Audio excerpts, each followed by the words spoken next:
Today is March 3rd, 2011. My name is Linda Hopeshay. Here for the 500 Oral History Project, interviewing Stephen Điêu, and we will be talking to him about his life story today.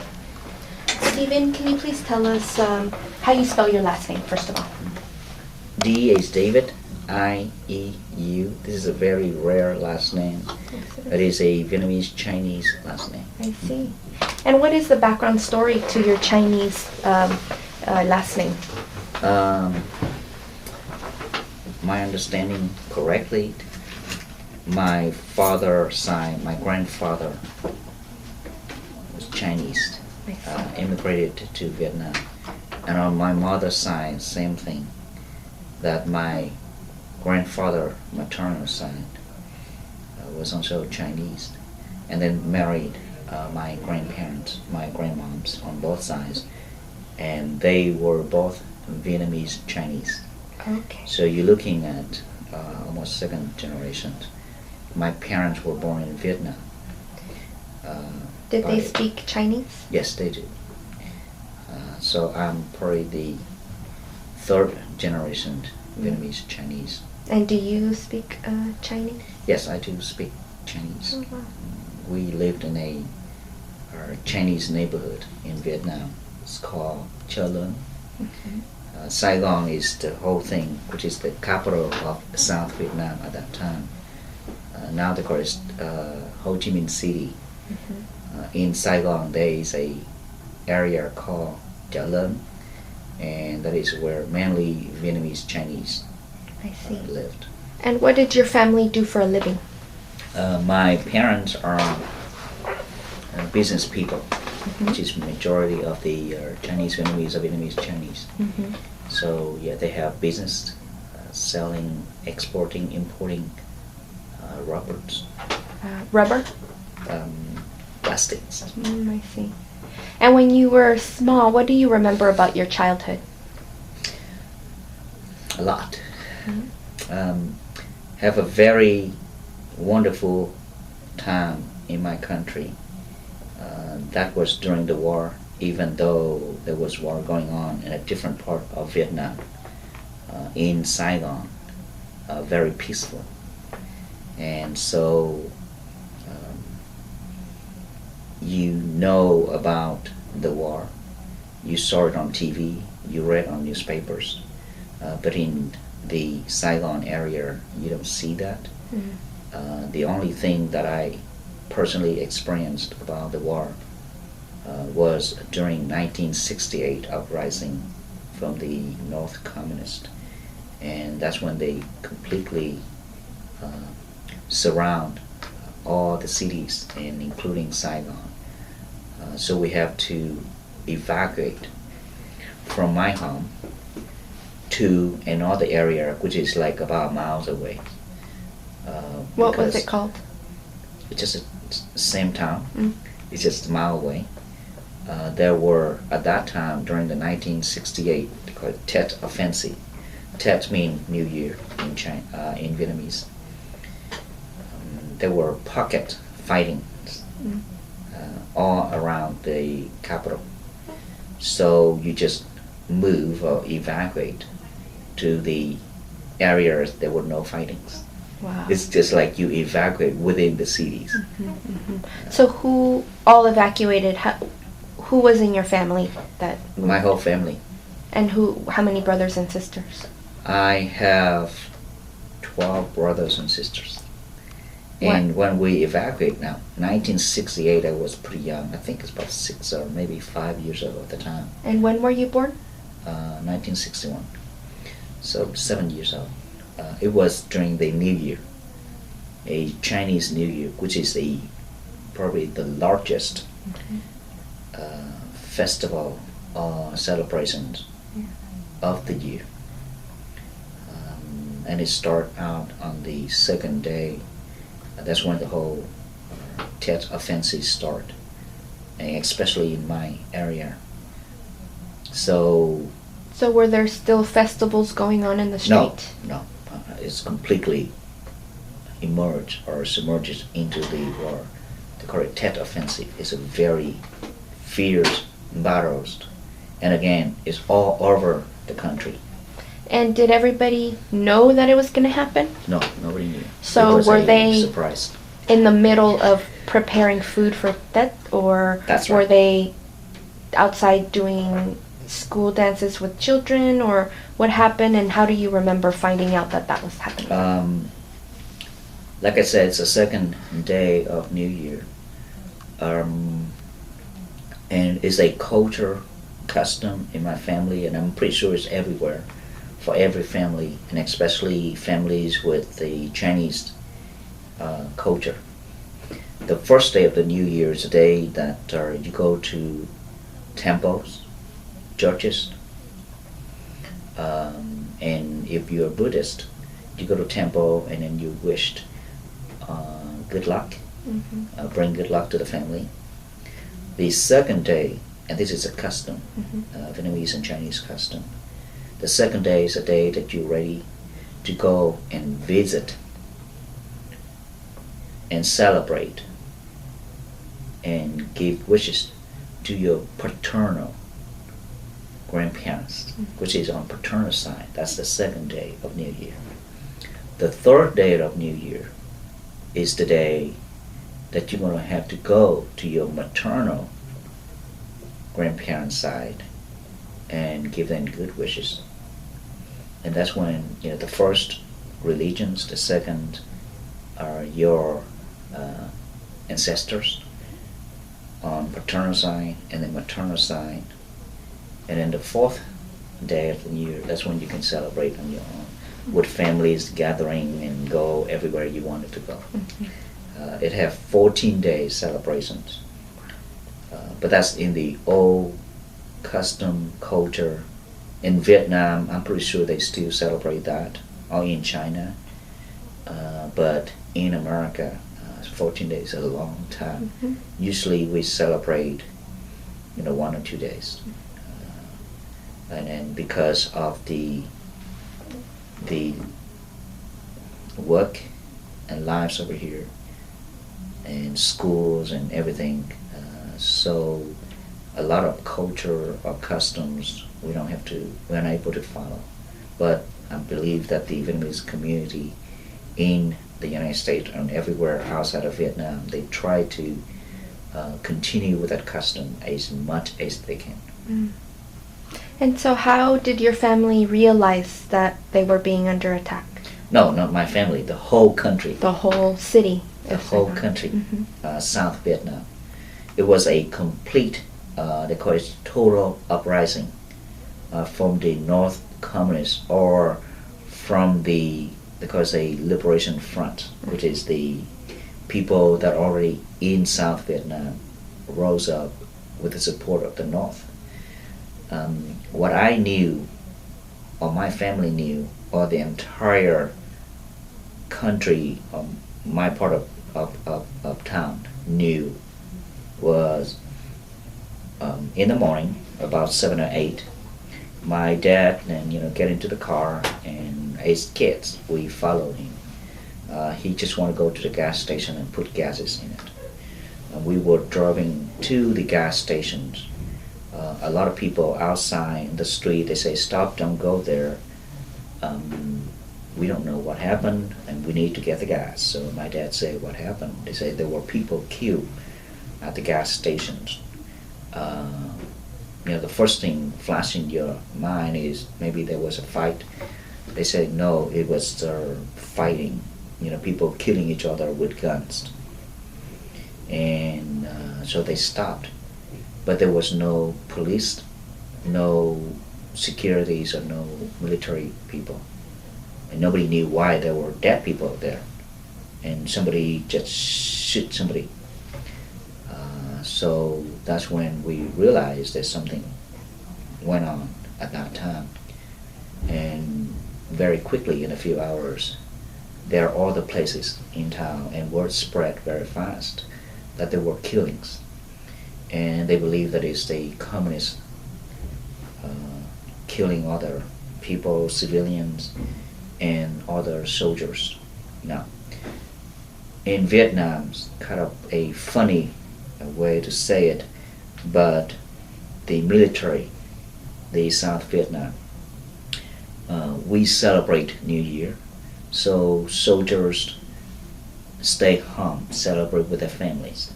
They left the stations, the military station, the post. They went home, and the military post is not really like far away. It's just like you can ride a bicycle, you can ride a motorcycle to the place, and then put on uniforms and carry gun, and that's it. You are active duty. So you move back and forth. In the military at that time, especially in your town, it's like 8 to 5 jobs. Even though it's not really an 8 to 5, it is 24/7, but it's almost like an 8 to 5. You can go to the post and guard the post, and then you can go home and eat lunch, and sometimes you can go home and sleep. But that's when we realized, now, that's what my dad told me, that there was a war going on. At that time, it just started. For me, 6 or 7 years old, I still don't really know exactly what happened until many years later. And where did your family run to?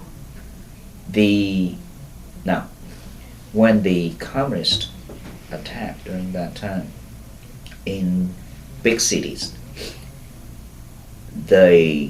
you don't see them in military uniforms.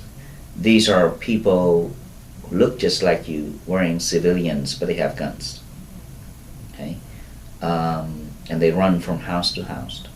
It's like a total uprising from the people.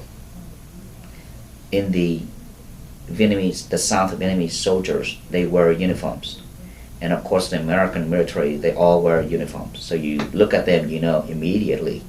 But on the communist side, at that time they called themselves the Liberation Front. They wear civilians. They are exactly like civilians. They don't wear any uniforms or military uniforms. But they have guns. AK-47 and many others.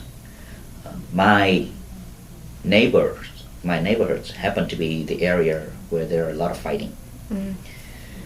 And if I remember, at that time, the communists went to house, and they, I don't want to say arrest, but they took all the young men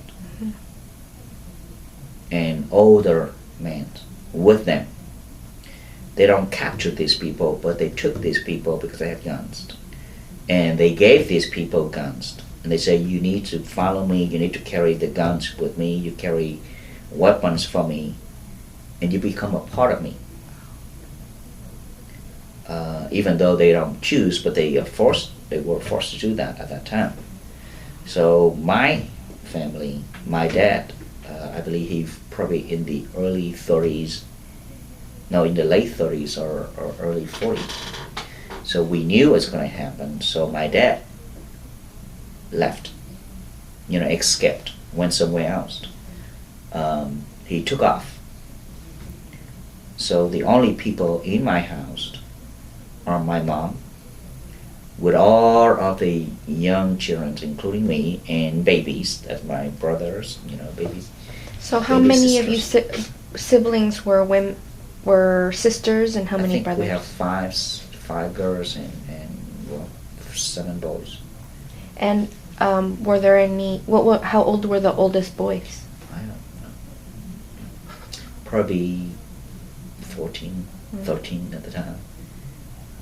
But we are young, with no male adult, because my dad left, escaped first. If he was in the house, if they knock on the door, they go took him, capture him, and make him become a part of their groups. Carry weapons for them, did whatever they asked to do. So he left. Not only him, but many other adults, male, also left or hiding. Later on, we found, after 2 weeks of fierce fighting, We don't know what happened to him because he never came back. And finally he came back, and he told us, he told my mom, he was arrested by the South Vietnamese soldiers and police, because when he's out there, I mean, it's just like at that time nobody knew who were the communists and who were the civilians, and he left without carrying papers. So what they did was they round up all those people, put him in jail until the war is over, and then sort them out. So by the time they sort out the whole thing, they release him. So he essentially, during that whole period of time, in jail.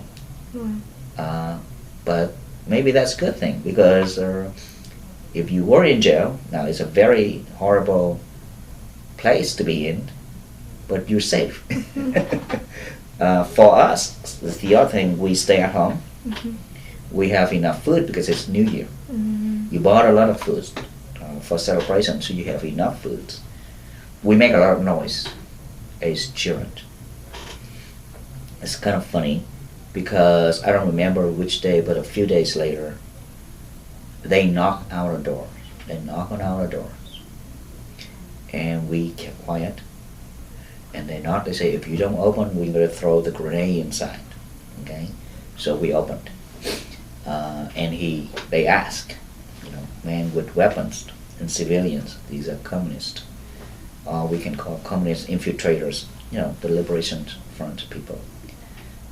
They asked if any male adult in the house.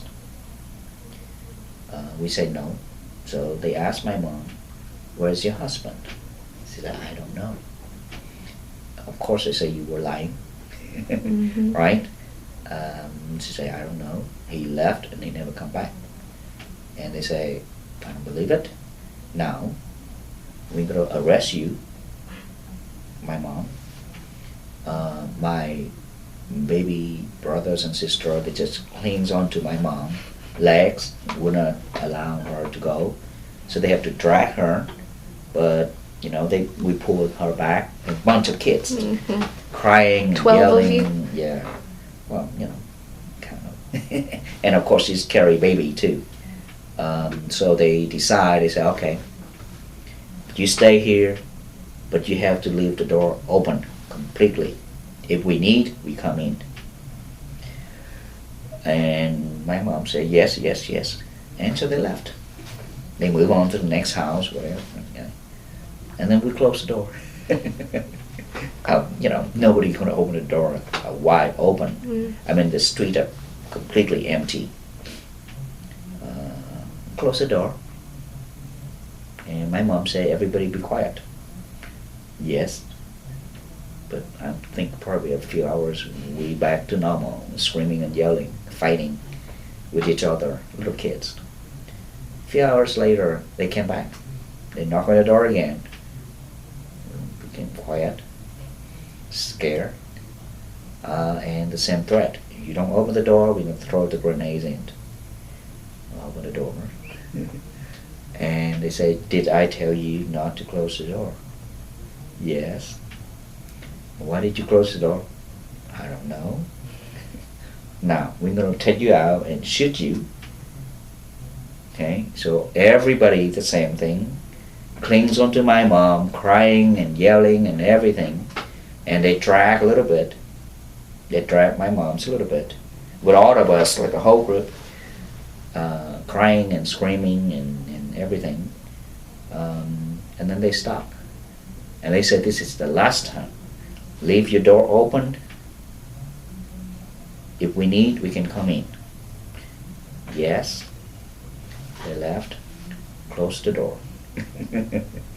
And then at that time, my mom decided, let's get the heck out of there. So we walk out, and not just only us, but neighbors. We all get the same treatment, because they knock door to door, make sure everybody open. So my mom talked to all the neighbors. So all the women and children. There's a group of, I don't know, maybe 50. We walk on the street. we walk past them because they were fighting. They walk in the street with guns. And then we walk past the South Vietnamese soldiers. I mean, it depends on which street you're on. You know, on one street you see these people, on the other street you see the other, and they keep fighting, shooting at each other. We walk through them, and we just walk straight. Were you scared? I don't know. I don't think so. I think I was too young to be scared. Now looking back, yeah, it was scary. And where did you walk to? To another neighborhoods that were pretty quiet, relatively quiet. And in that neighborhood, there was no fighting, no gunfight. And everybody shopping, cooking, go to restaurants, just like nothing happened. It's just a mile from my place. It's kind of a very weird, it's like a pocket of fighting. Now, across from that, a mile from that, now of course in the places where we stay, where business as usual, but you hear the gun, you hear the sounds of the gun, okay, shooting, and bomb drops, but everything normal. Wow. And then a mile from that, and I'm using a mile, you know, in a rough estimate, is a fierce fighting. I remember vividly that the adults, in the morning, they say they were fighting. Let's go and watch. So kids, you know, some of them, and me included, follow them. I remember I don't have my dad with me. Okay, and my mom with a bunch of kids. It means she have to take care of the babies. So, you know, we are boys, so I follow. It's a very weird experience of the war. And this is 1968. Okay, fighting within the cities. Some are very, very fierce and a lot of dyings, and some are just pocket fighting back and forth. At that area, which is about a mile from us, I saw the street, which is a boulevard. On one side, you see tanks. At the top, you see helicopters flying. And on the tanks, behind the tank, South Vietnamese soldiers and American soldiers. And then behind them, hundreds and hundreds of people watching. Okay?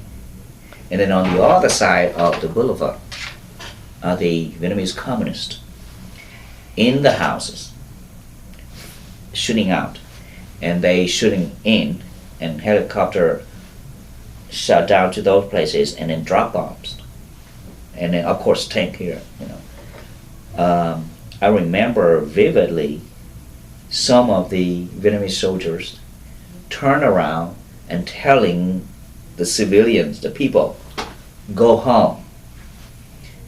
If you hang around here, you may get killed. We're fighting. It's kind of like a movie kind of thing. And people were okay, but they still stand there and watching. What boulevard was it called? It's a boulevard. Do you remember the street name? No. It's a large boulevard. Yeah. And it's kind of weird, funny, and weird feeling. I mean, people were killing each other in the battle zone. And here, only 25 feet or 50 feet away from that, hundreds of civilians standing, sitting, and watching. Now, we are on the safe side, okay? The other side have guns, but they don't have artillery or anything, so they can, you know, shoot over here. And then we have the tanks in front of us, and we have the soldiers in front of us. So people behind, they felt safe and they watched. It's just like watching a movie, but live. And I remember some of the South Vietnamese soldiers turn around telling people to go home, otherwise, you may get killed by stray bullets. Nobody moved. Everybody just stood there. So they did throw some, what is it called? Gas. Yeah, gas, grenades. Yeah. Tear gas, maybe? Yeah, tear gas to kind of disperse people. They did. They throw and everybody ran away. And, maybe about 20 minutes later, everybody back to normal. And after a few times like that, there's no more tear gas because it's a waste. You disperse them, and a few hours later or an hour later, everybody back to normal. And then you have a war to fight. So these soldiers, to the point, they say, okay, forget it. These people are crazy, they don't listen. If they get killed, that's their problem. So they keep fighting. And it went on a few days like that. So I was with my family at an area that were business as usual, normal, like no things going on, except you hear the gunfight. To my area, which is my home, is completely empty. Now there could be people still there, but one or two, because I knew my grandma still there. Why didn't your grandma leave? I don't know. She's an old lady. When you're talking to old people, they prefer to live and die there. They're not going anywhere. But a lot of people move out. So if you knock the door and you don't hear anything, you assume it's vacant. Well, I'm pretty sure there were some houses, and of course my grandma. Somebody's still in there. Not everybody evacuate. And what happened when your father came home? That's after. That's when the war in Saigon was over. The South Vietnamese and American were able to capture the whole capital or move the Liberation Front out. Okay, I think it's maybe about 2 weeks. Wow. And everything back to normal. Oh yeah. A lot of damages in the area where a lot of fighting. But people try to put the things together and put everything back together. And did you go back to school? No, we didn't go back to school. I remember, but for a little while. And again, remember, it was a new year. For children, it's almost like a second vacation. I believe we have like a 1 month no school. About 1 week or so before the new year, and probably 2 or 3 weeks after the new year. It's a long vacation. We loved it. For children, we love New Year because first you get money, and you wear new clothes, and you eat a lot, and you go everywhere, and you don't have to bother about schools. So kids love it. I loved it. I always waiting every year for the new year to come. Did your family cook any special foods? Just typical. Yeah. Just a typical Vietnamese or Chinese foods for the New Year celebration. My grandma, probably the only one that mainly cook for all her grandchildren. And was it Chinese and Vietnamese? Or mostly Chinese? The Chinese foods, some are authentic Vietnamese food, but most of the time it's mixed. You can distinguish between the Vietnamese food and the Chinese food. They are exactly the same dishes. It's the Vietnamese food is less greasy. They're the same. So if you go to a restaurant now in a anywhere in the United States, in the Vietnamese or Chinese community, and you can order the same thing. They look exactly the same. But if you order it from a Chinese restaurant, it's more greasy. Or you order it from the Vietnamese restaurant, it's less greasy. I see. So when you went back to school, what did you study? What did you want to be when you grew up? No idea. Mm-hmm. I was a little rascal, Mm-hmm. a little brat in the neighbors. So what was I it had like? to go to school just like every other kid, Yeah. so I just went to school. I mean, I was in first grade, I remember. And what was it like as a teenager, years later? Same thing. By the time 1975, when the South fell into the communists, or the communists took over the South, I believe I was 13 or 14, or 13, going 14. Still very, very innocent mind. No idea, Mm-hmm. except play. Yeah. Went to school. So tell us about the time between you were very small and the fall of Saigon and what you remember. Went to school, study, play a lot.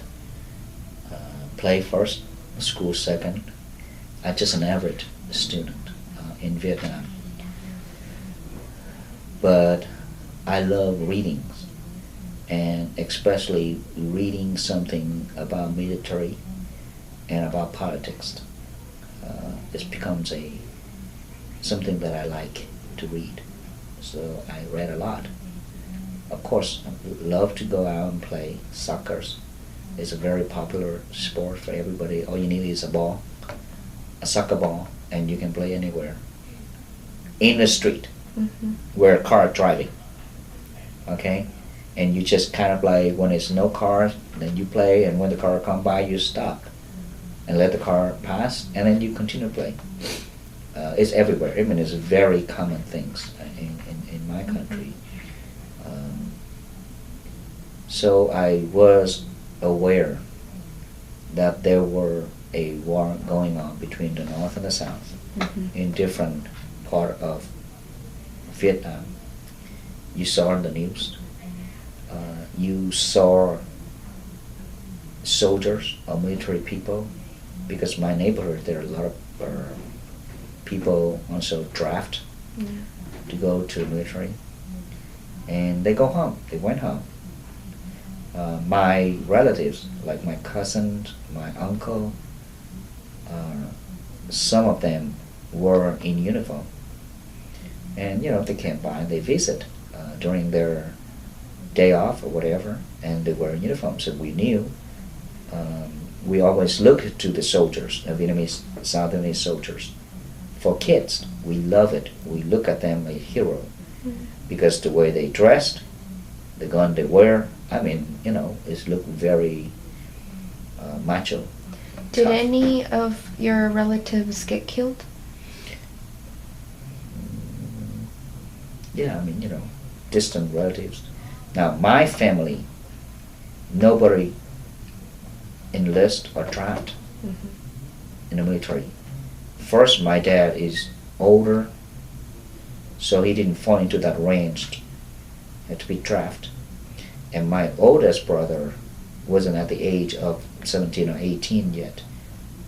Okay, by the time he got 18, I think it's 1975. Mm. So before that, so none of us, but my uncle, on my mom's side, a few of them draft. Now they have a draft at that time. I don't remember exactly. It's the age of like 18 Mm-hmm. to maybe 37 or 39. If you're within that range, you draft. Did your parents feel very lucky? About Nobody we being all drafted. lucky. We all were very lucky. No matter throughout these times, and there were bad times, there were good times. But if you take everything in we were lucky people, Mm-hmm. the few lucky people. But there were some period of time, there were bad time. We stayed under the communists for what? For me, 2.5 years. For my family, depends on who. Mm. Some stay 3-4 years. My dad stayed probably 20 years. So tell me a We little left bit at different times, that's what I meant. about what it was like for the experience of being in Saigon for the fall of Saigon. On the date, What do you remember? pretty bad, pretty sad. Okay. Now, prior to the fall of 1975, I had the opportunity or experience follow my dad during his business trip here and there, in different part of South Vietnam, and some of the area happened to be the battle zone. So I did experience some of the fighting. I mean, you hear the noise, you hear the drum, the bomb dropped, and you saw people get killed. The bomb get dropped in the civilian house. I saw that. How did you feel as a child? Oh, when you went there, it was scary. Yeah. Did you have nightmares? At that time, no, not, because I went to these towns where my dad had business, and it happened to be, sometime when you were sitting there, like what we do now, and so you hear a big noise and the whole house shook. The bomb dropped somewhere nearby. That's how, and then you get scared a little bit, and everything back to normal. About 15 minutes and everything back to normal.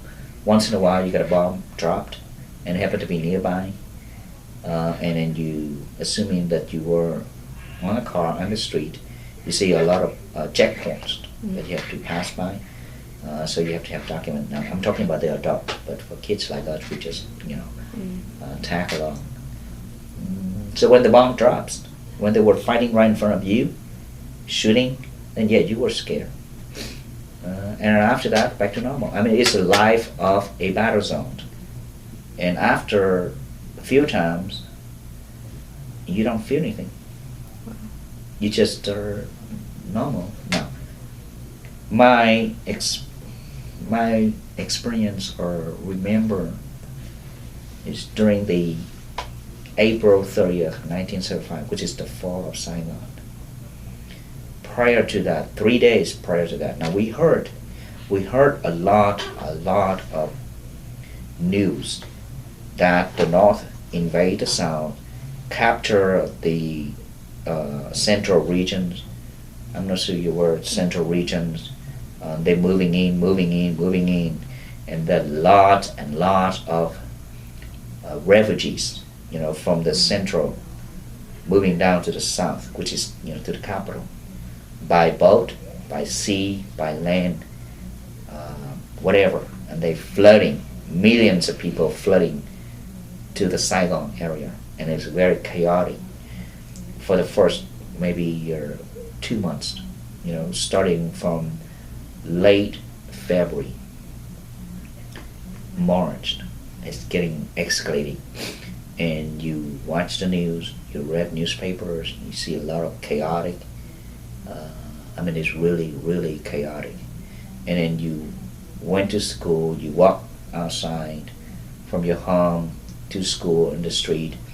People evacuated from the central down to the south. They built tents. They built, things along the street, and they sleep there. Because these are evacuees or refugees. There's no place to stay.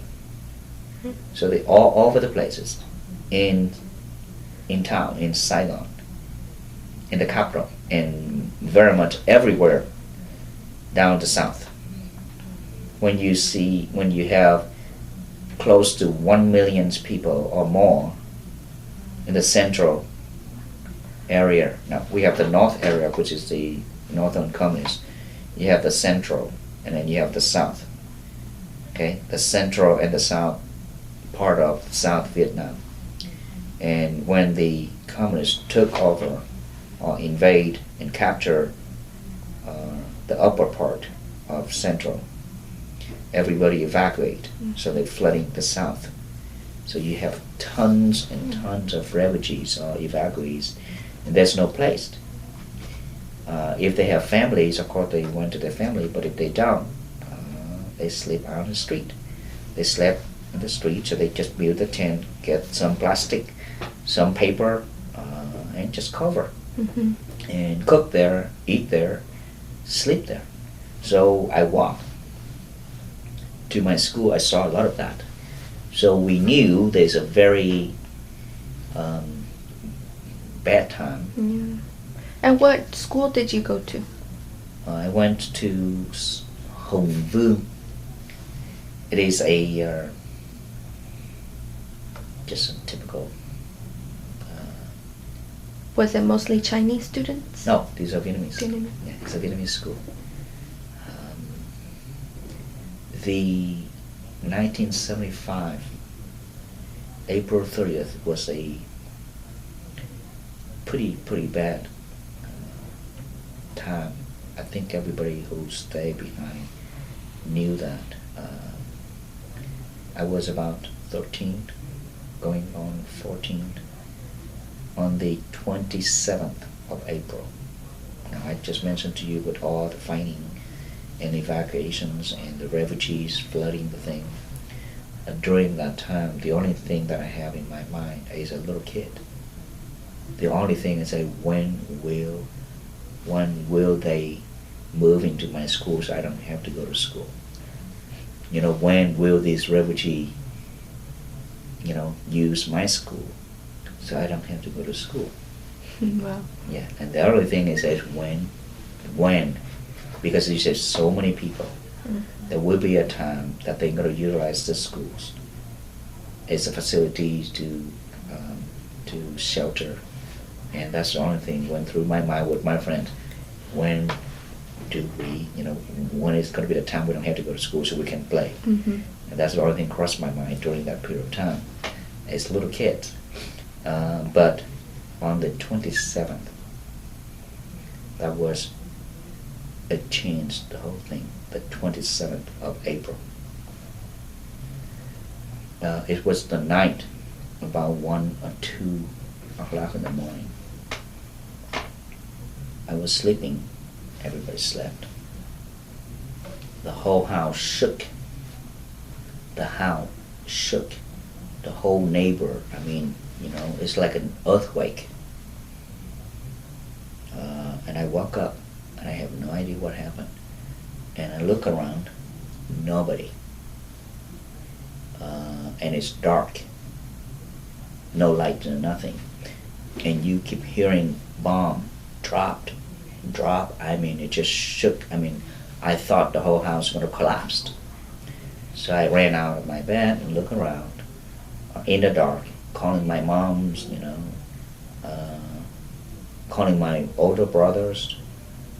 I don't know where they went, but they all went through the roof. So finally I saw, my sister. They said they're all in the roof. So I went up to the roof. Yes, indeed, lots of them are up there. My father, my brothers, and the neighbors, and I look at the sky. I thought it was like 5 a.m. in the morning when the sun rises, because it's all orange color. The sky is orange, was orange at the time. You thought the sun rised, but it's in a different direction. It's not the west. In the east where the sun rised. It's just the opposite. It was the area toward the airport, the military airport, or the biggest airport in the south. They bombed the whole area. That is so severe that the fire make the whole sky red. And from the airport to my home is probably about 10 to 15 miles. in terms of kilometers, it's probably about 20 or 30, 20 kilometers, not very far. And they keep dropping bombs, and you saw helicopters flying in the air. I mean, it's like mosquitoes, all over the place. You can see a lot of helicopters with their blinking lights, and then you hear a jet flying above you, and then you saw them drop the bomb. And when they drop the bomb, you just wait for 2 seconds, and the whole house shook because they dropped the bomb. And we, at that time that I knew, the whole capital was the war zone at that time. And that's on the night of the 27th. Anybody who lived through that area would say the same experience. And it was a very, very scary. The 27th. In the morning, which is the 28th, I mean, the whole thing shut down. Everybody, and then you see helicopters all over the sky, and airplanes and jets. And then dropping, they dropped the bomb. You saw it. Daylight. Very, very chaotic. Military everywhere. And it became very, very scary because at that time I'm getting older. I was 13. So I started realizing that the adults, they watch TV, they listen to radio, they listen to international radio in Vietnamese, and they watch because they want to know what went on. So adults in my neighborhood gathered together at my house or my neighbor house next door, and the radio turned on, and I listened to. And at that time, everybody, the first thing is, what we're going to do? What we're going to do? Where we're going to go? Lots of people. Some decide to move if they have family members who are in the military, and then they have to go. Some decide they don't want to go, and some work for the Americans. They have the opportunity to go, so they pack stuff with the family. Some decide to go, some decide to stay. My uncle worked for the American, so he get his stuff. He came by to say goodbye to my grandma, and he took his family to the U.S. Embassy to leave the country. And did they make it? No, they did not. They did not. My family. What happened to them? I don't know. They stayed back. They're unable to get. If you watch some of the pictures, you probably would see some of the famous scenes where the U.S.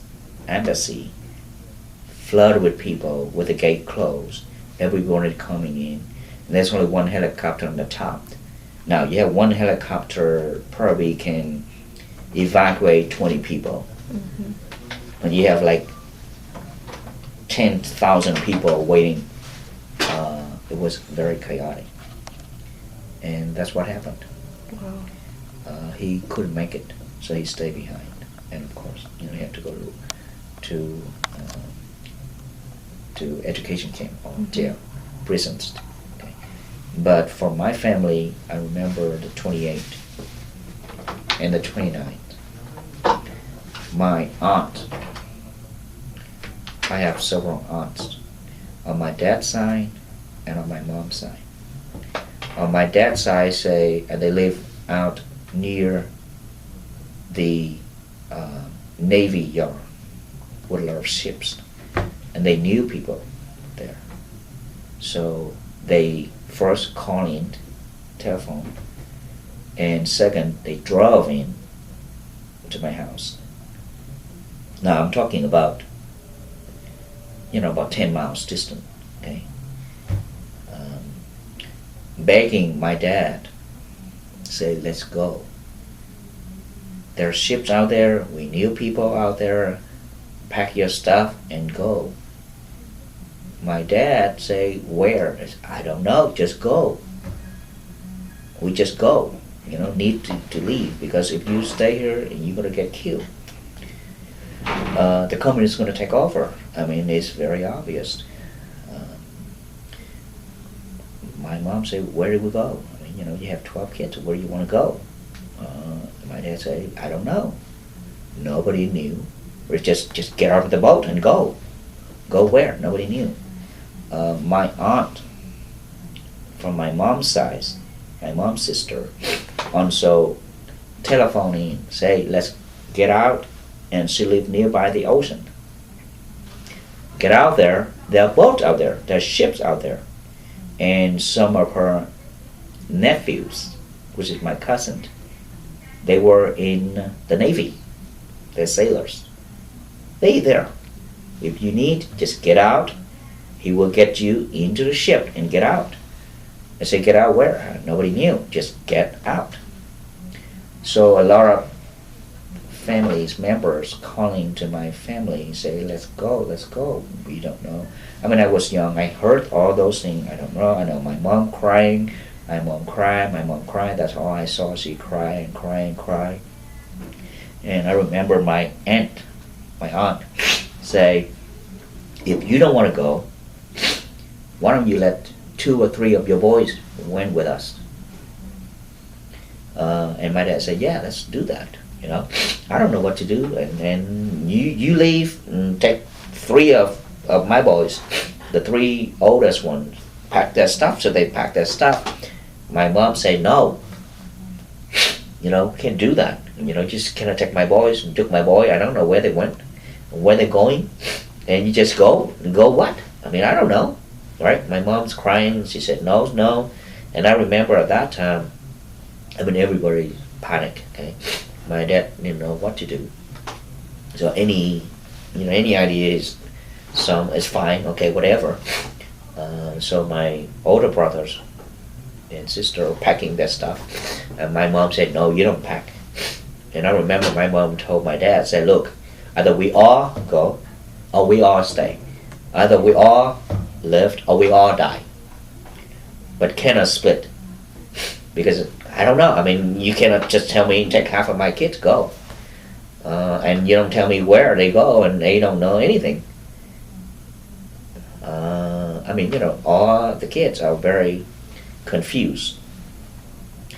But that was during that time, 28, 29.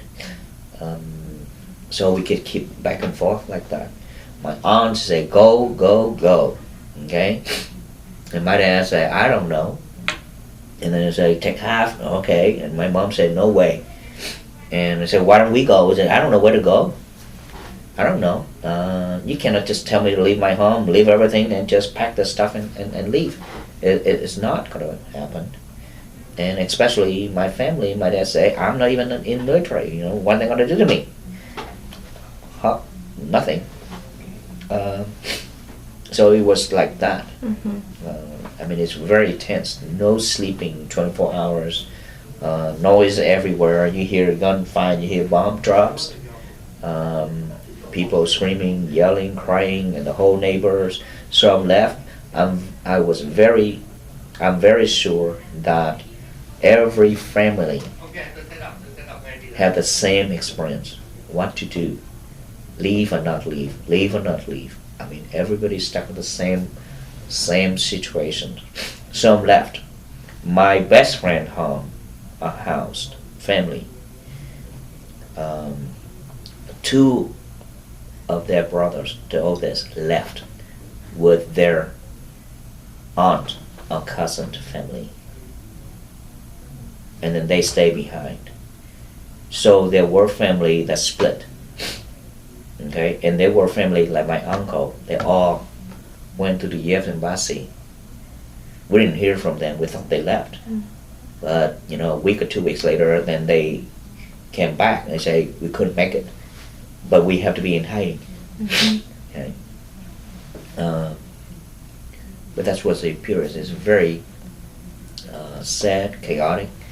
the 29th, I remember the 29th of Would you like some April. tissue? It's okay, allergy, I guess. Mm-hmm. The 29th, we watched the news. The new president came, and he said that to everybody.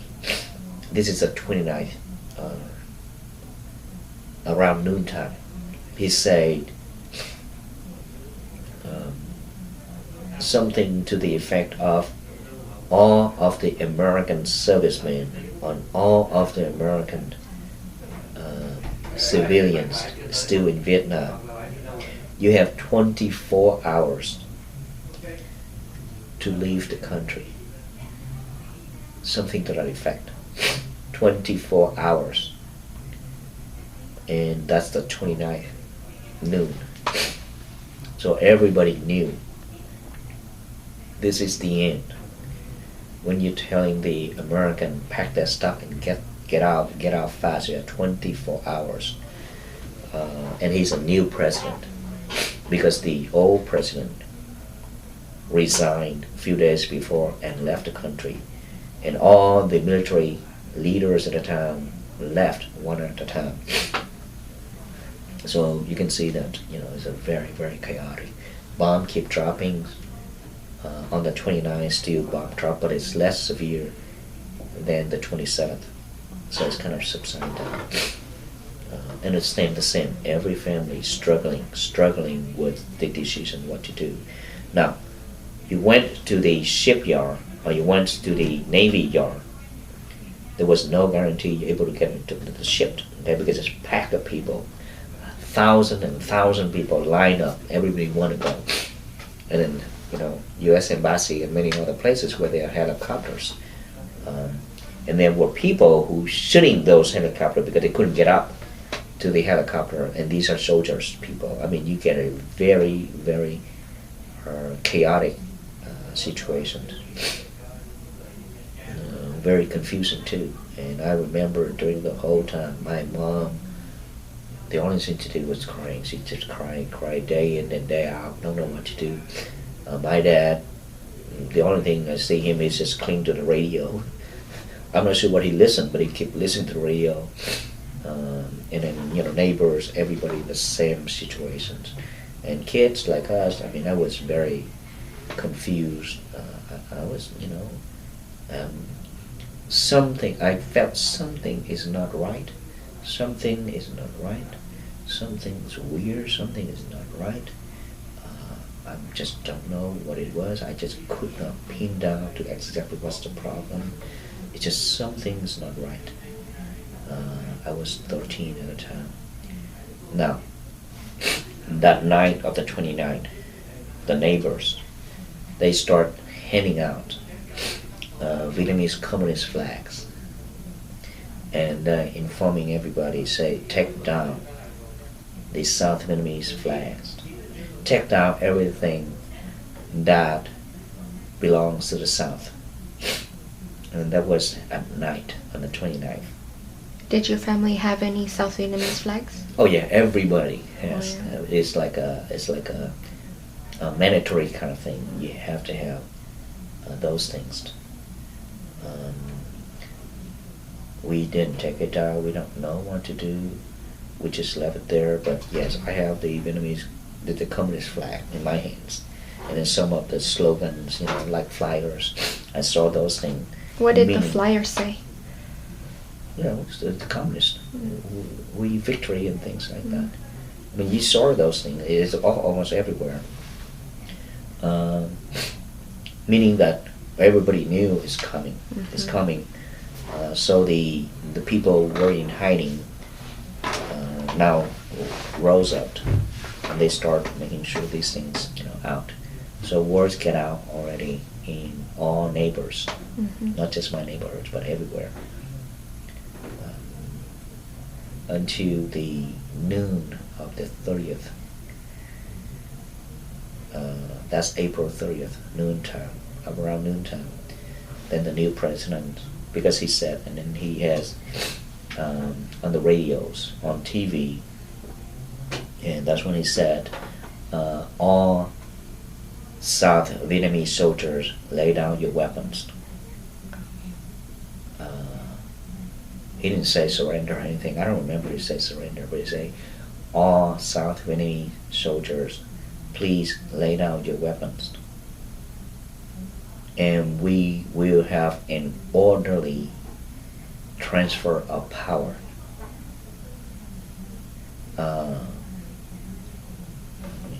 You know, you took that as a surrender.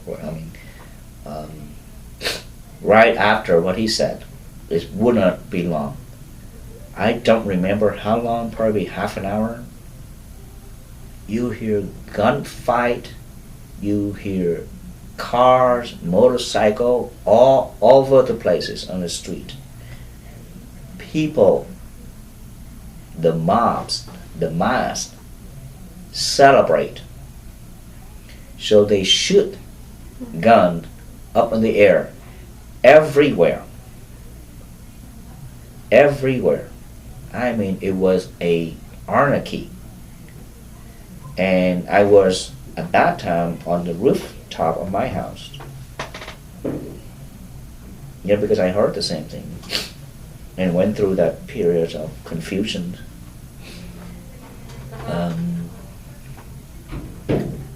I cry. I don't know why I cry. I cry and I say, what the heck just happened? I don't know what happened.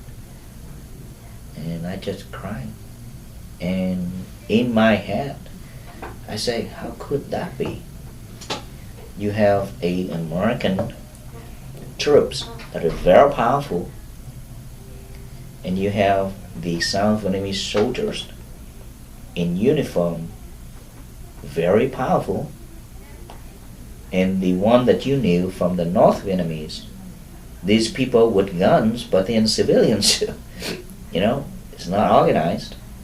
And the next thing you knew is we lost and they won.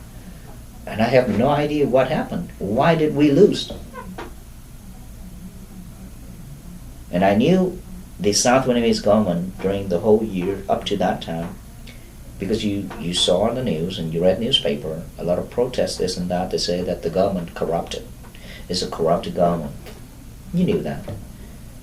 But we don't know. I just couldn't believe why did we lose? Right. I just don't know. At that time I was confused. Why did we lose? And what will happen to us? What will happen?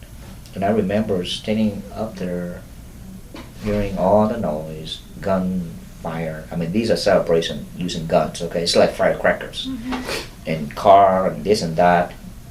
It was a very, very scary time because there's no government. There is no security. It's just like what you saw on TV in Iraq after the war.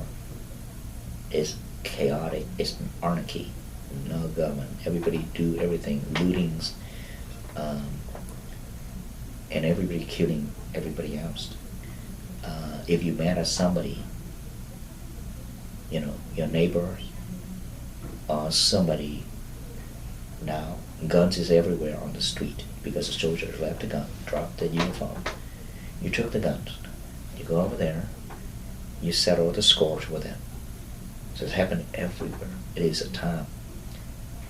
It's the time to do it.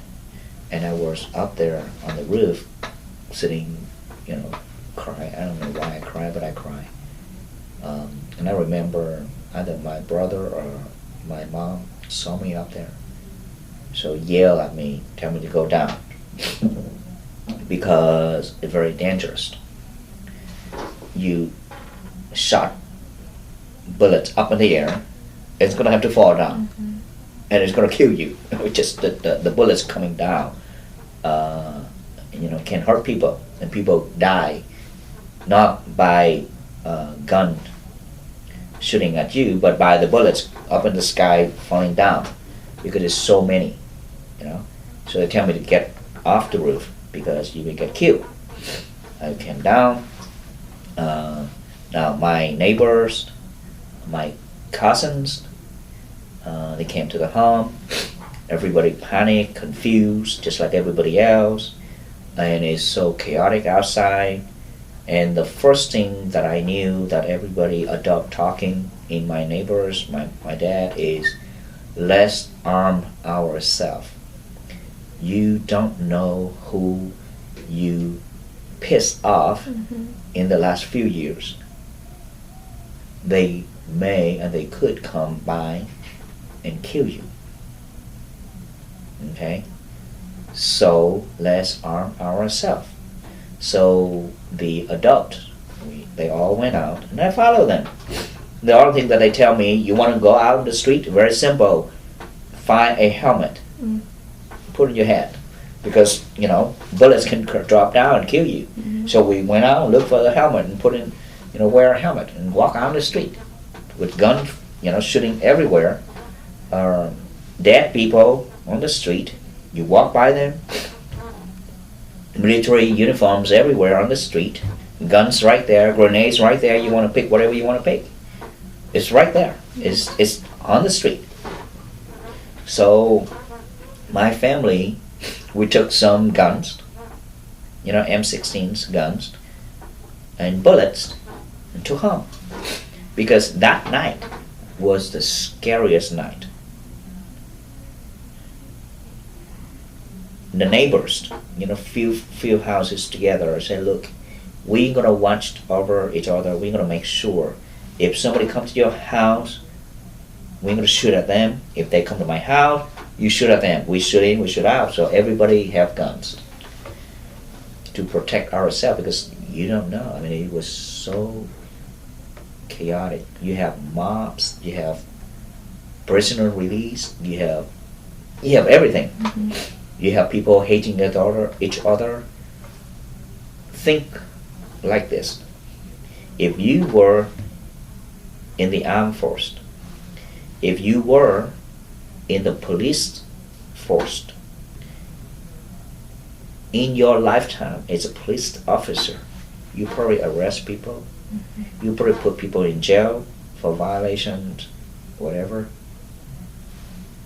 Now they are out there.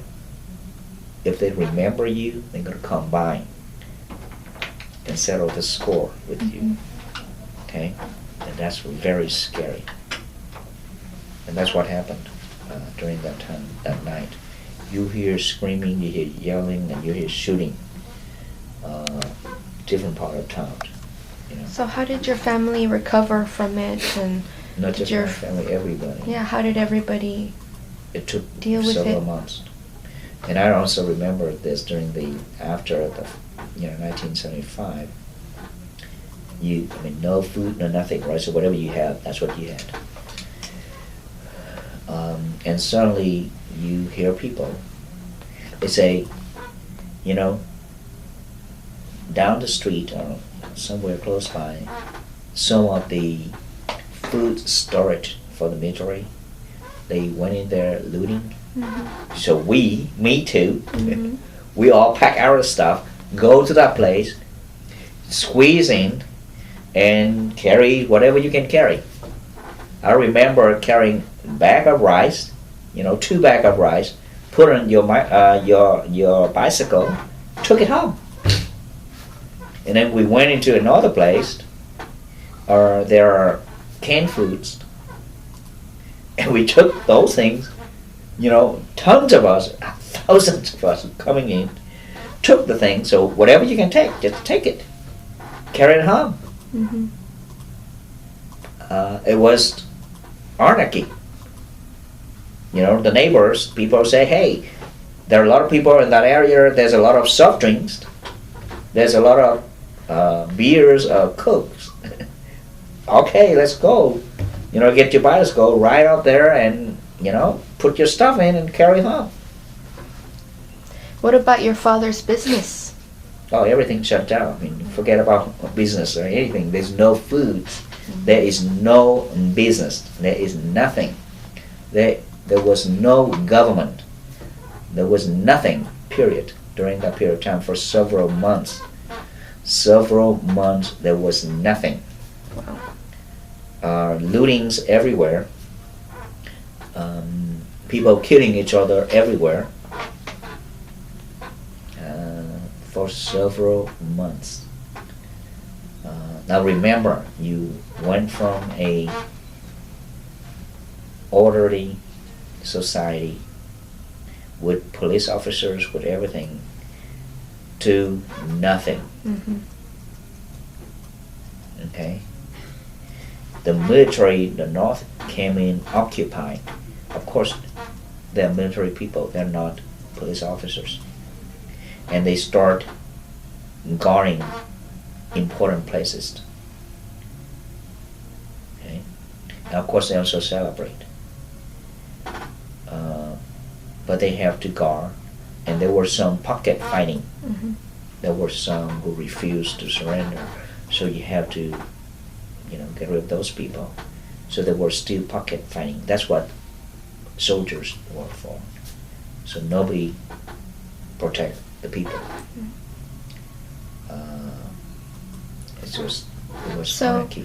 you said you left a few years later. Yeah. What led up to that decision to let you go? After the fall of Saigon, several months, and there was announcement, things get more and more, less and less chaotic. Of course, it led to the massive re-education camp, which is prisons. A lot of people got arrested. Well, they went to re-education but never get out. I think it's like over 1 million people. But business starts slowly getting back. People start selling stuff, buying stuff. And then things get back to normal. And of course, there's a lot of arrests. There are a lot of night arrests where, Vietnamese communists knock your home. You never know.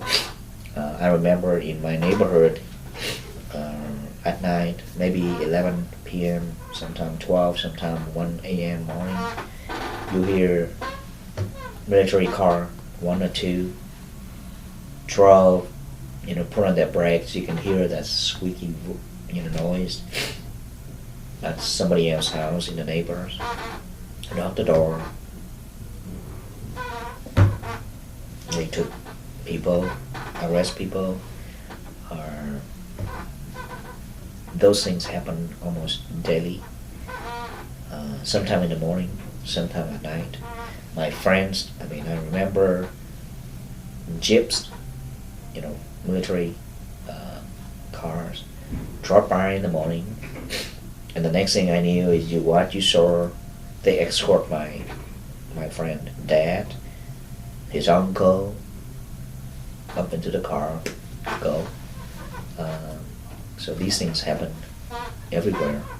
They start round up all the people that have some association with the South.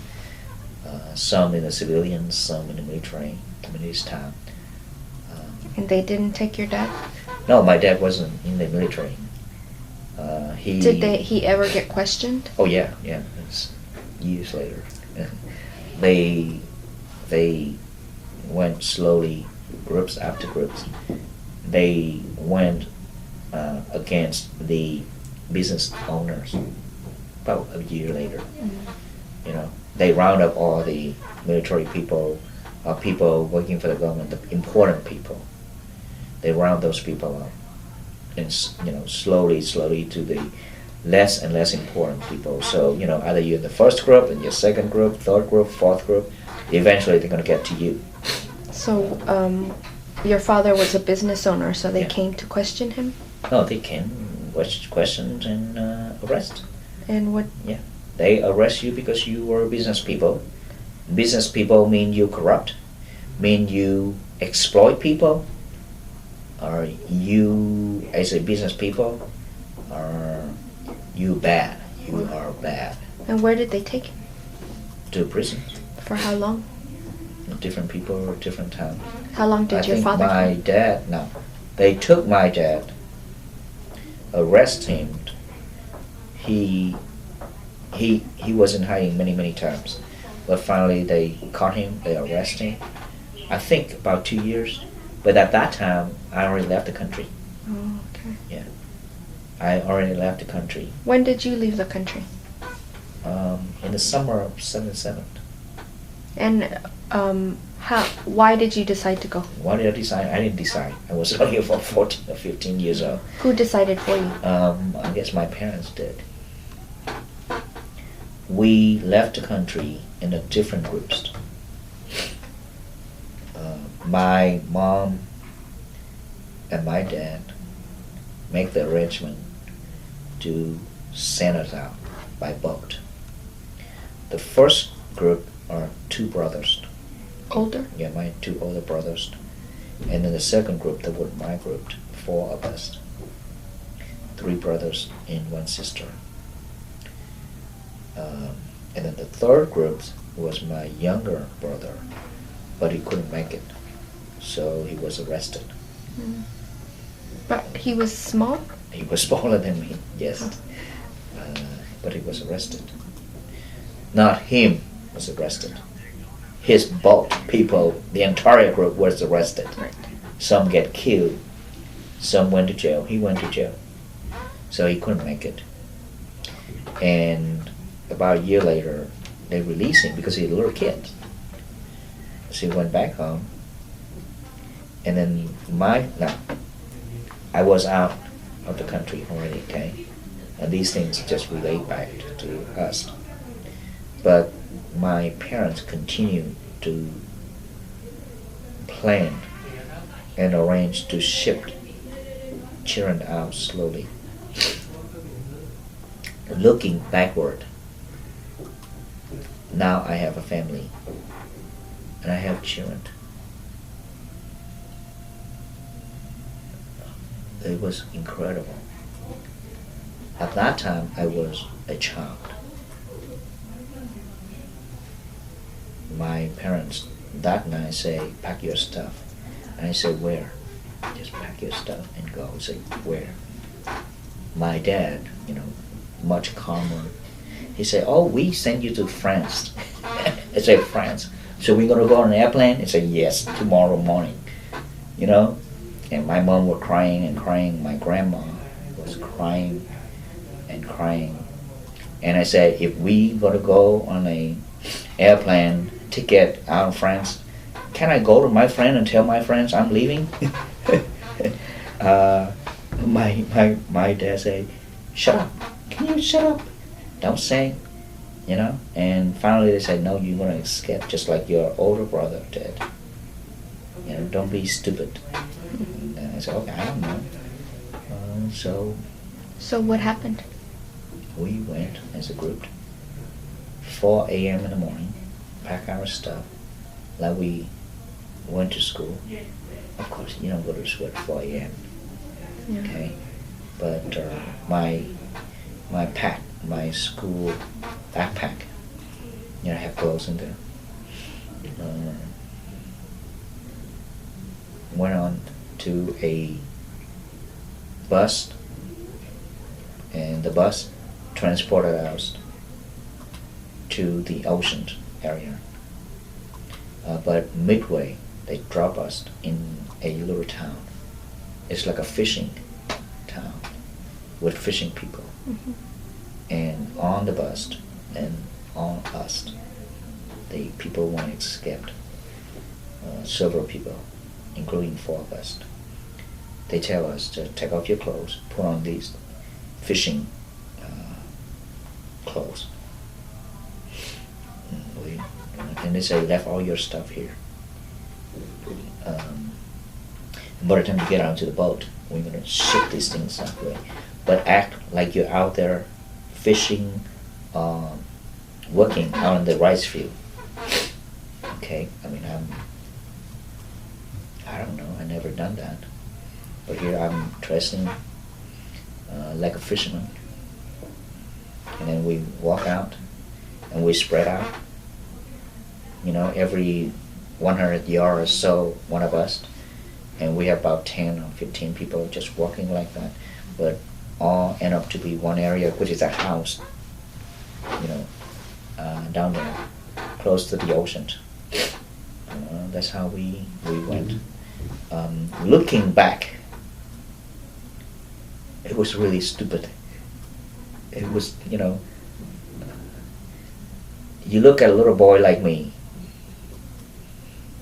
Now I dressed, I wore fishing clothes. But you look at my face, there's no way I'm a fishing boy. Okay? You look at this face, choppy, white skin, because I never out in the sun long enough to be dark like the fishing people. Walking in the rice field, acting like, working. And there are other people who were there, lived there, and they saw us walking. I mean, it's just like they knew. Everybody knew. So acting like nobody knew, it was really stupid because everybody knew. I mean, you look at this boy who didn't know what to do. The way he walked, it's just like there's no way he's a fishing boy or he lives in this town. And we just walked slowly out there. And when we get to the house, they put us on a small boat. And then they move us into another area. It's like a forest, but in the oceans, near the sea, at the sea too. And then they drop us off. I remember it's about 9 of us. And they say, you stay in here. And here's your machetes. Give the adult one. You hold on to this in case. Now, they don't say that you're going to kill people, but in case that you need to protect yourself. You have the, knife, machetes. So, 2 or 3 machetes to these people. And we walked down and we went into that jungle. The sea level at that time was at my ankle. It's pretty bad because we stayed there the whole night until midnight. Now I don't know exact time, but I know it's dark, completely dark. Okay, it could be 1, 2, 3. I just don't know what time. We stay in there, and then the tide rose, and the water get all the way up to your to your belly, and you stuck there, couldn't do anything. And I say, I don't know, should we go back inside? Because I don't know when this level is going to stop rising. What happened is go all the way up. And people say, but they told us to stay here. Okay? I say, okay, we stayed there. And then the ants from those trees, I mean, they're falling. It's like all over your place. And it was so itchy. You dip yourself in the water, you submerge yourself in the water, and then the ants make a layer on top, but you cannot be in the water forever, so you have to get up, and that's when they all over your place. And they everywhere. Everywhere. I mean, ants all over the places. I mean, you just have to get rid of it, kill it, but it's just millions of ants. And suddenly, I remember when we were there, we heard some noise, and everybody say, "Shut, quiet." We believe the soldiers walking, looking for something. We were so scared, and the only thing we have is a knife, machetes. So everybody kept quiet, no talking, no anything. And I remember we heard the noises. And we submerged ourselves under the water. And you heard the noise. Never met, never saw them, but you heard the noise. And remember at that time, ants all over everybody's body. Oh, it was so painful. And you couldn't say anything, you couldn't move, it's just beating you on your face, on your upper part. And I don't know how long. And suddenly the noise subsided, so we assumed that they probably left. It was a very scary moment too. When did they come pick you up? That night, they came. and they say, let's go. So they put us on a small boat. It was funny. This is, out of all the sad thing, it's some funny moment. Looking back, a small boat. So I went into a small boat, and they say, keep your heads down, be quiet. And I said, where are we going? Stupid boy asking questions. Where are we going? He said, we're going to go to a big boat. Okay, good, very good. Okay, we're going to go to a bigger boat? Yes, okay. These are small boat, a lot of small boat. We went to the big boat, and we're going to go. It's a big boat. I said, okay, yeah. So, yeah, we went. And then one or two, we came together to another boat. And they said, let's go, move fast. Everybody climb up to the other boat. I climb up to my brothers, we all climb to the boat. And during that moment, I don't know what happened. I have a little baby in my hand. I was holding a little baby. I think they just shift that, they hold this, hold that, whatever, you climb up and here. So the next thing I know is I was holding a little baby. And we went and it just stayed down, and then we moved. And the baby was in my hand. And nobody asked any questions. I held the baby all the time. Whose baby was it? I don't know. So we the boat left. It was dark, so everybody hiding, not moving, no screaming, no crying. Only the people who lead the boat, the captain, the fishermen people. So they drove, and we just kept quiet. The baby was quiet? Yeah, the baby was quiet. I'm just holding the baby. I have no idea. I don't know where's my brother's at. I have no idea. I mean, I just sit, stranger next to me. Hey, I'm holding the baby.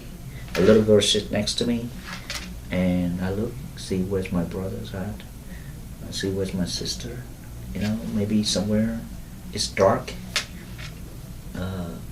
And hours after hours, and when the sun rises, then I start looking, and then I saw my brothers on the other corner. I saw you there. And I still had the baby. And I remember the little girls, sat next to me. She looked over to me. She said, "Is that your baby?" I say, "No. I don't know whose baby is. I have no idea. I don't know what to do with the baby, but I have the baby." And a few hours later, when the sun really rose up, probably noontime or so, and there was a man, the captain, the fisherman. He walked around and say, "Who has the baby? Who had the baby? We're losing a baby." I say, "Are you talking about this baby?" And he says, "Yeah, this is the baby." So I was holding the baby all the time, the whole night. Nobody asked for the baby until we all out, and we're out, and it's in the morning, daylight, everything. And I walk out, or not really walk, I stood up and look and try to, talk a little bit. And I walk out. It's a small boat. So I asked them, I say, "Is this the boat?" He said, "Yeah, this is the boat." I said, "This was smaller than the boat that I was in." And he said, "Yeah, that's true." And I said, I was told we're going to go into a bigger boat." He said, "No, this is the boat. You are on this boat now. This is it." I said, "Gee, this is not a boat that I thought of. I thought it's a big, big boat." "No, this is the boat." So where did it take you, and how long did it take? 7 days, 8 nights. Was there enough water? I guess I didn't drink or eat. I don't know. But we were there, and we were on the boat.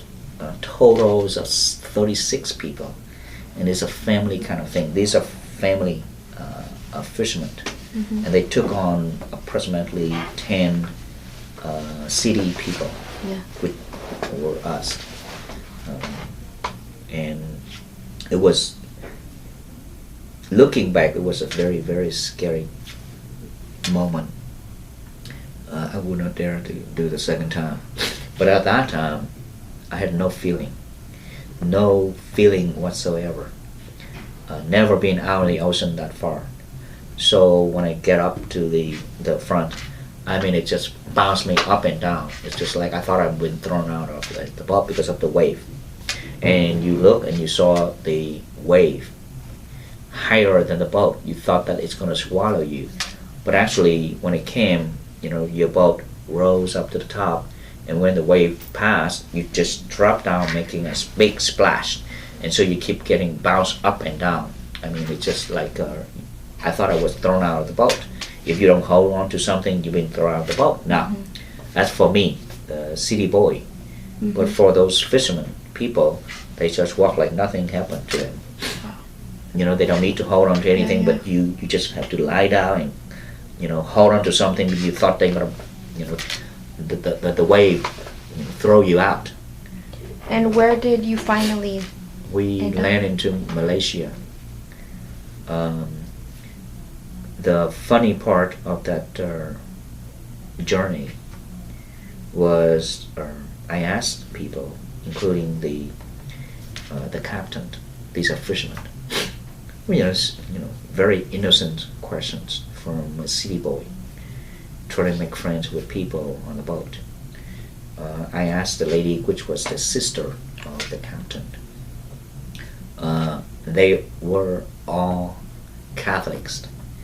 I was Buddhist, so the city people were Buddhist. The entire boat, Catholics. It's like brothers and sister families together. Went approximately maybe about 30 people or 20 something, and we are just tag along. I asked the sister, I say, of the captain, I say, do you know where we going? She say, look at that North Star. That's where we're heading. I say, yeah, but where did it go? He said, I don't know. That's what they told us. We're moving to that North Star. I said, are we going to America? He said, yeah, but that's North Star. We don't know. And I say, so what is the North Star? I said, I don't know. Nobody knew. So I happened to talk to the captain, walk around, see him, and his brother.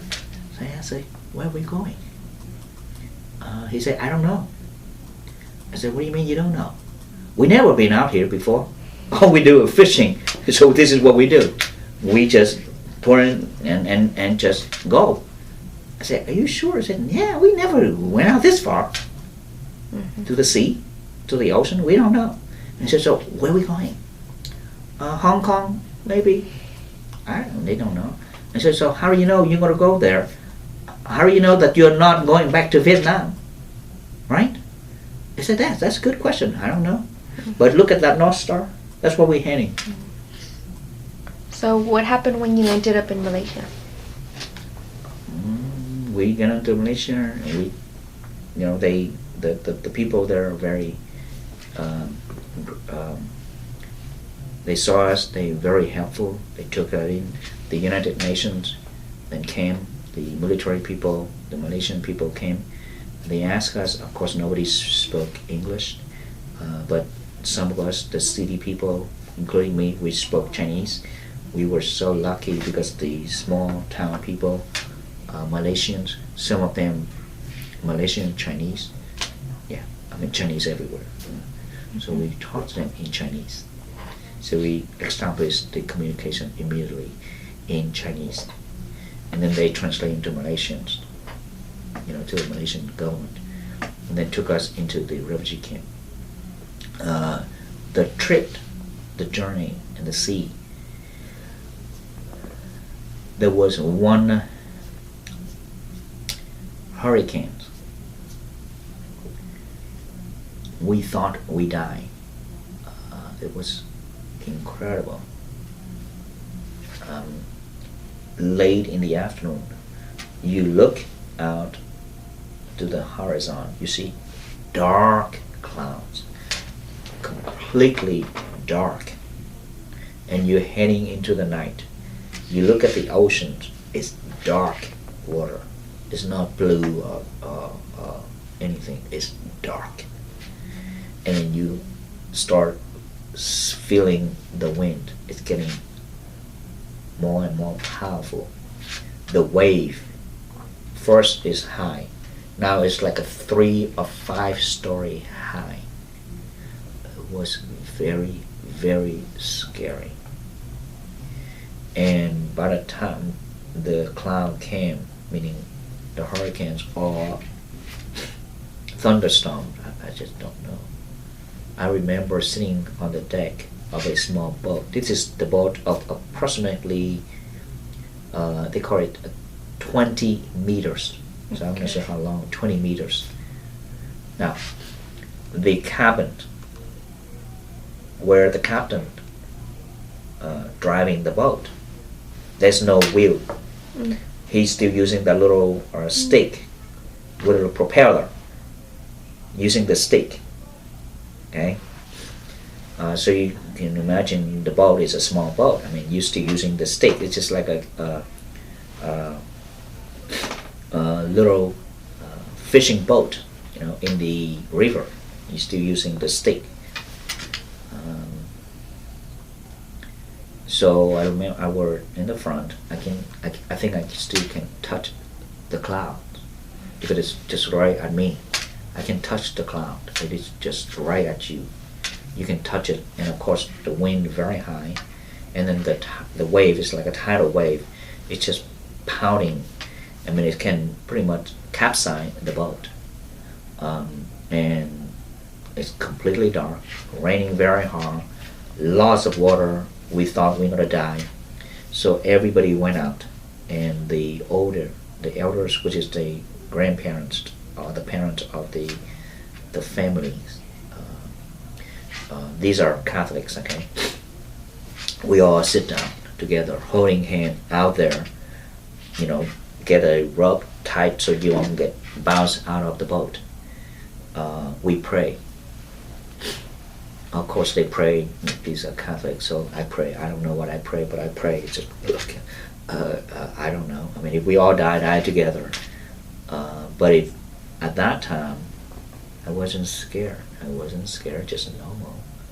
It's just like, if it came, it came. It didn't come.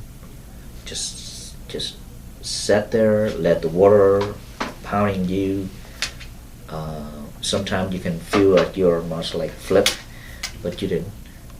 But of course, bouncing up and down because of the wave, and just pray and pray. I don't know how long. I think we prayed to the sunrise. But throughout that period of bouncing up and down with heavy rain, high winds, it was incredible. And my feeling that time, I didn't feel a thing. I just had no feeling whatsoever.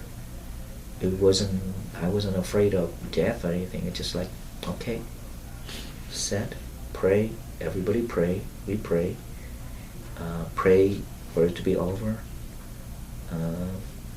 Nothing. It's just like you don't feel anything. And nothing happened. In the morning, everything calmed down. Everybody was happy. And like I say, I didn't feel a thing. Throughout those 7 days, 8 nights on the boat, didn't feel a thing at all. I went to the refugee camps. I stayed there. Very, very tough life. No, I don't have money, don't have anything. I was lucky. There are a few families there took us in, allow us to stay with them and help us, gave us food, gave us clothes, and I hang around with their children. I don't have parents. I didn't have parents with me, or little kids, okay? So they took us in. These are Chinese Vietnamese people. I spoke Chinese most of the time out there. Were these other refugees or all the Malaysian refugees. Chinese? Refugees. And your brothers, where had they gone before you? Were they already in Indonesia. America? They had gone to They landed Indonesia. to Indonesia, different camp. I see. So how did you finally get out of the camp? People over in America sponsor us. Mm-hmm. And one day you apply, you say, I want to go to America. And you stay there. Did your and- parents tell you to go to America? Where did they tell you to go? Yeah, to America. Mm-hmm. They don't tell you where to go, they just send you out. Where did your brothers go? They went to Australia. Mm-hmm. So I came to America. After, I think, 8 months, it changed my life, really. I mean, it really changed my life. You went from a boy who only play soccer, go to school, play soccer, hang around with friends, and overnight become an adult, looking for food to eat, looking for a place to live. No guidance, no parents, nobody. Now, my dad was a businessman in Saigon.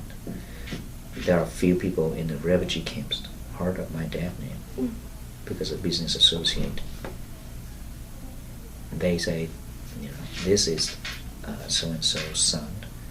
So they gave us foods to eat, a place to live in the refugee camps.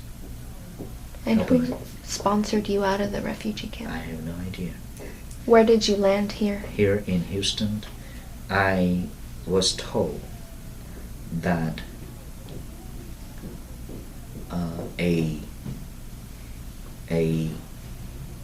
a church, a checked church, non-profit organization in New York City or New York State sponsor us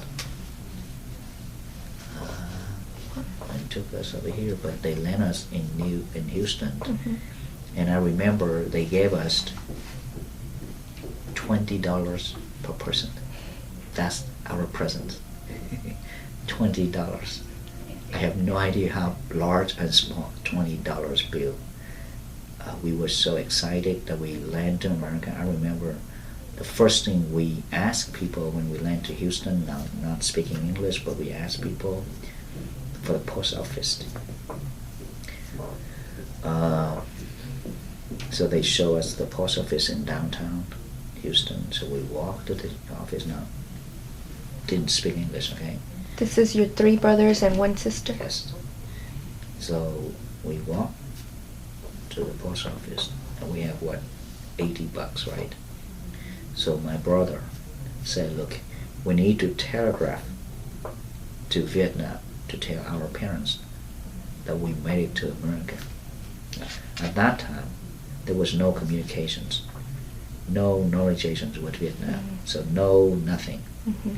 Usually people communicate with Vietnam through either France or Hong Kong or Singapore. We have cousins in Hong Kong, in Singapore. So my brother telegraphed, wrote in Vietnamese and asked the people to telegraph, kind of show them. We telegraphed to Hong Kong cousin, to Singapore, to notify them that we are safe in America. And subsequently, that's $80. That's the whole money. We already had $80, and we just spent. I don't remember how much, but it just all gone. $80. So what did you do after that with no money? No money. We stay in a housing. When we land here, they took us to a housing project. What was Island it called? Parkway. Where? Island Parkway. Yeah, it is a large housing project. It was funny looking back, but it was also scary. I mean, everything you look back is scary. But at that time, there's no feeling, nothing. Yeah. It was so funny. Okay, I'm talking about the refugee camps. When I I was so desperate, so desperate. I have rash all over my place, all over my body. You thought you went to the ocean, you're in the ocean, you swim in the ocean, salt water, that could not be rash. But the ocean was so dirty with all kind of things that I have rash, itchings, illness, disease everywhere. You went to the well, you poured the water, there are worms in there. It's so filthy, and I just pray that I need to get out. I think maybe we can continue about 5 or 10. Yeah, can we talk? Oh, no, hold on. 5 or 10. Yeah. So tell us a little bit more about your experiences in America. What you came here without speaking English, so English is the largest barrier. Here I came, like I mentioned, I went to a housing project. They put us in there, the welfare people put in there. They brought in, I mean, they really help us. They brought in eggs, chickens, frozen chickens, meat, vegetables, everything, milk, orange juice. They filled the whole refrigerator. Wow. I remember that lady, she's Vietnamese, okay, helping refugee came.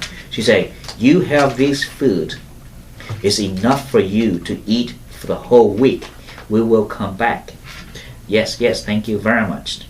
I was very lucky. She came back about 2 or 3 days later to see how we were doing. And she came back to say, so what happened, and she opened the refrigerator, everything say exactly the same, except milk and orange juice. Okay? They say, why, did you guys eat anything? Are you not hungry? I say, yeah, we were very hungry. You see, we drank all of the milk and orange juice. I say, there's food here, why don't you just cook?